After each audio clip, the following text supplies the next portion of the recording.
Task completed. November 18వ తేదీ ఉదయం ఢిల్లీలోని కేంద్ర హోంశాఖ కార్యాలయానికి ఒక మెసేజ్ వెళ్ళింది. Task completed. ఈ టాస్క్ కంప్లీటెడ్ మెసేజ్ ఏమిటి అంటే హిడ్మా ఎన్కౌంటర్. హిడ్మా ఎవరు అంటే మావోయిస్ట్ పార్టీ కేంద్ర కమిటీ సభ్యుడు, అట్లాగే ఆ పార్టీకి సంబంధించిన యాక్షన్ కమిటీకి సెక్రటరీ, అట్లాగే మిలిటరీ ఎత్తుగడల్లో ఆరితేరిన వ్యక్తి, ఒక గెరిల్లా. హిడ్మా పేరు వింటేనే ఛత్తీస్గఢ్ పోలీసులకు వెన్నులో వణుకు పుట్టే సంగతి మనందరికీ తెలుసు. చాలా సందర్భాల్లో చదివాం, విన్నాము, టీవీల్లో చూసాం. ఇతను నాగరికత అంటే తెలియని కుగ్రామం నుంచి వచ్చాడు. ఆదివాసీ కార్యకర్త అయిన హిడ్మా చాలా తక్కువ కాలంలోనే అదురు బెదురు లేని ఒక మిలిటెంట్గా తయారయ్యాడు. దాంతో ఆయన అసలు ఆయనకి ఏ పార్టీ ఏ పని అప్పచెప్పినా అది ఇమ్మీడియట్గా చేసి చూపించేవాడు, దాని ఫలితాలు చూపించేవాడు. అంటే మావోయిస్ట్ పార్టీకి సంబంధించిన మావోయిస్ట్ పార్టీ కేంద్ర కమిటీ కార్యదర్శి నంబాళ్ళ కేశవరావు అలియాస్ బసవరాజు ఎన్కౌంటర్ గత మేలో జరిగింది. బహుశా ఆ తర్వాత ఇంకా మావోయిస్ట్ పార్టీలో టాప్ క్యాడర్ ఎప్పుడైతే ఎన్కౌంటర్ గురయ్యాడో ఆ తర్వాత ఇక ఆ పార్టీకి సంబంధించిన నాయకుల్లో ఒక అంతర్మథనం మొదలైంది. మనం కూడా చచ్చిపోతాము, మనం కూడా ఎన్కౌంటర్ల పాలవుతాము, ఈ సాయుధ పోరాటాన్ని కొనసాగించడం అనేది సరైందా కాదా. అందువల్ల దీంట్లో ఒక స్ప్లిట్ వచ్చింది. మావోయిస్ట్ పార్టీ నాయకుల్లో సాయుధ పోరాటాన్ని విరమించాలని ఒక వర్గం, లేదు సాయుధ పోరాటాన్ని కొనసాగించాలని ఇంకొక వర్గం మాట్లాడుతూ వస్తుంది. ఈ నేపథ్యంలో ఇప్పుడు హిడ్మా ఎన్కౌంటర్ గురించి మాట్లాడవలసి వస్తే మనం చాలా వెనక్కి వెళ్ళాలి. ఆల్మోస్ట్ ఏప్రిల్కి వెళ్ళాలి. ఏప్రిల్ కంటే దాదాపు 7 నెలలు వెనక్కి వెళ్ళాలి. 7 నెలల కిందట జరిగింది ఏంటంటే, మావోయిస్ట్ పార్టీకి చెందిన కరడుగట్టిన మిలిటెంట్ హిడ్మా అలియాస్ సంతోష్ కర్రెగుట్టల్లో ఉన్నట్టుగా సమాచారం వచ్చిన తర్వాత పెద్ద ఎత్తున అక్కడ కూంబింగ్ జరిగింది. దాని పేరు ఆపరేషన్ కర్రెగుట్ట. ఆపరేషన్ కర్రెగుట్టలో మావోయిస్టు పార్టీకి చెందిన హిడ్మా దళం అక్కడ ఉన్నట్టుగా సమాచారం అందిన తర్వాత గడిచిన ఏప్రిల్లో ఒక ఆపరేషన్ నిర్వహించారు. ఈ ఆపరేషన్కు గాను పోలీసులు కనీసం సాయుధ బలగాలు, సైనిక బలగాలు, పారామిలిటరీ బలగాలు 5 ఆర్మీ హెలికాప్టర్స్ కూడా వాడారు. 5 ఆర్మీ హెలికాప్టర్స్, అట్లాగే డ్రోన్స్ వాడారు, జీపీఎస్ ట్రాకింగ్ సిస్టమ్ను వాడారు. అండ్ 10,000 మందికి పైగా పోలీసులు ఆ కర్రెగుట్ట మొత్తాన్ని దిగ్బంధం చేశారు. 10,000 మంది అణువణువు గాలించారు.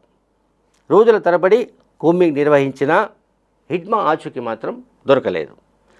నిజానికి అంతకుముందు ఏప్రిల్కి ముందు హిడ్మా ఆచూకీ అబూజ్మడ్ ప్రాంతాల్లో ఉన్నట్టుగా భద్రతా బలగాలకు సమాచారం ఉంది. కానీ ఆ తర్వాత అక్కడి నుంచి ఆయన కర్రెగుట్టల వైపుకి వచ్చినట్లుగా మరొక సమాచారం వచ్చింది.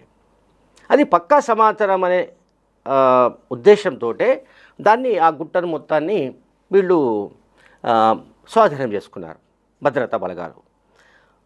ఆ గుట్టల్ని చుట్టుముట్టారు, పెద్ద ఎత్తున కూంబింగ్ జరిపారు, గాలించారు. కానీ అతను హిడ్మా ఈ పోలీసు బలగాల నుంచి తప్పించుకొని పారిపోయాడు. కర్రెగుట్టల్లో 10,000 మంది పోలీసులు చుట్టుముట్టినా దొరకకుండా తప్పించుకుపోయిన హిడ్మా ఇప్పుడు అల్లూరి సీతారామరాజు జిల్లా మారేడుమిల్లి దగ్గర టైగర్ జోన్లో అడవిలో ఎన్కౌంటర్కు గురయ్యాడు. ఆయనతో పాటు ఇంకొక 5 చనిపోయారు, 5 మావోయిస్టులు. అయితే ఈ ఆపరేషన్ కగార్ అనేది ఎప్పుడైతే కేంద్ర ప్రభుత్వం ప్రారంభించిందో అప్పటి నుంచి మనం చూస్తే చాలామంది నాయకులు చనిపోయారు. నేను ఇంతకు చెప్పినట్టుగా గత మేలో నంబాళ్ళ కేశవరావు అలియాస్ బసవరాజ్ చనిపోయాడు.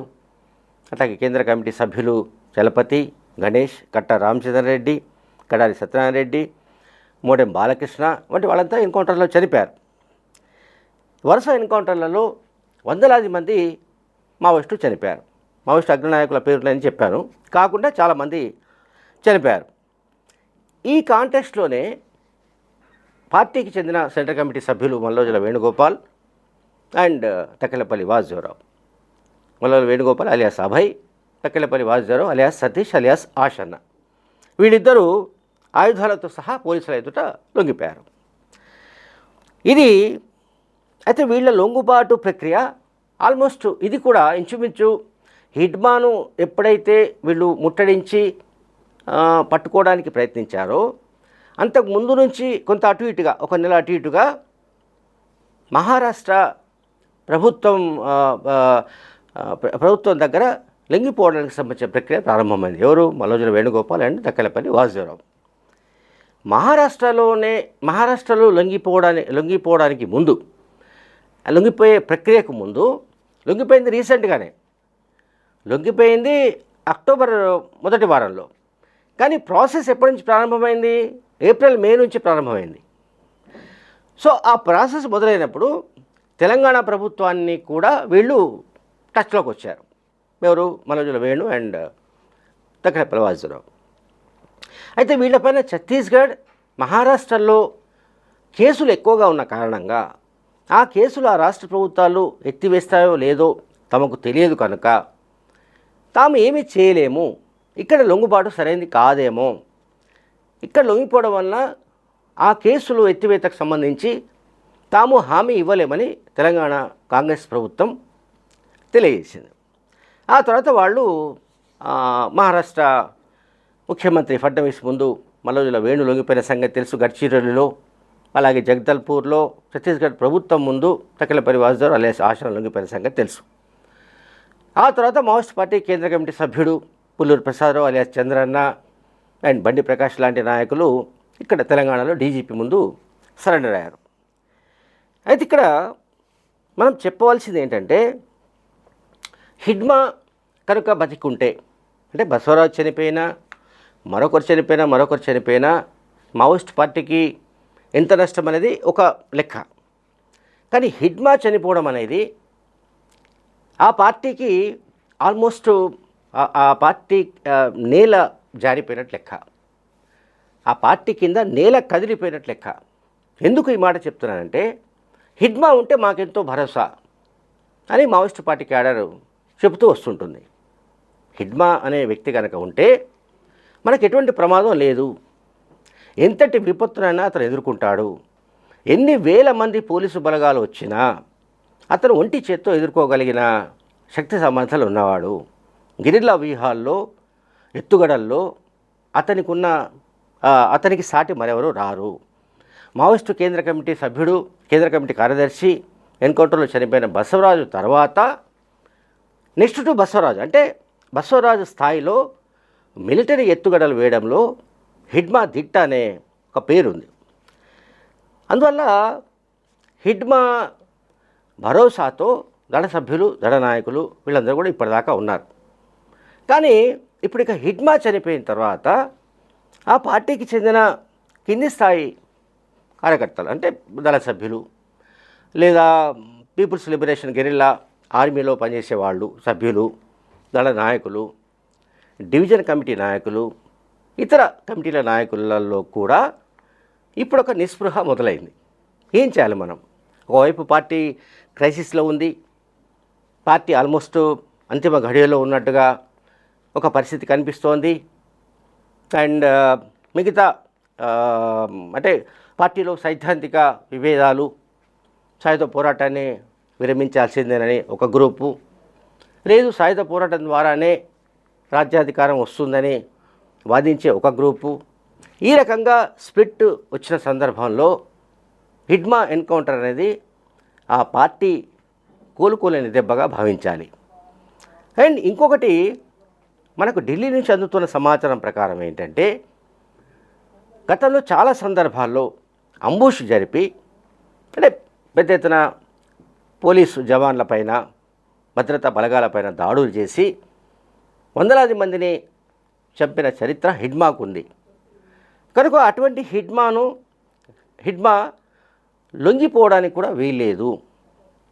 ఒకవేళ లొంగిపోయినా కూడా అతన్ని సజీవంగా ఉంచడానికి వీల్లేదు అని కేంద్ర హోంశాఖ నుంచి ఛత్తీస్గఢ్, మహారాష్ట్ర, ఒడిశా అండ్ తెలంగాణ, ఆంధ్రప్రదేశ్ ఇటువంటి రాష్ట్రాలన్నిటికీ ఆదేశాలు ఉన్నట్టు మనకు తెలుస్తోంది. ఇప్పుడు ఎన్కౌంటర్ జరిగింది కూడా ఆంధ్రప్రదేశ్ ఒడిశా సరిహద్దులో జరిగింది. మారేడుమిల్లి అనేది అల్లూరి సీతారామరాజు జిల్లా, బట్ అది ఒడిశాను ఆనుకొని ఉంటుంది.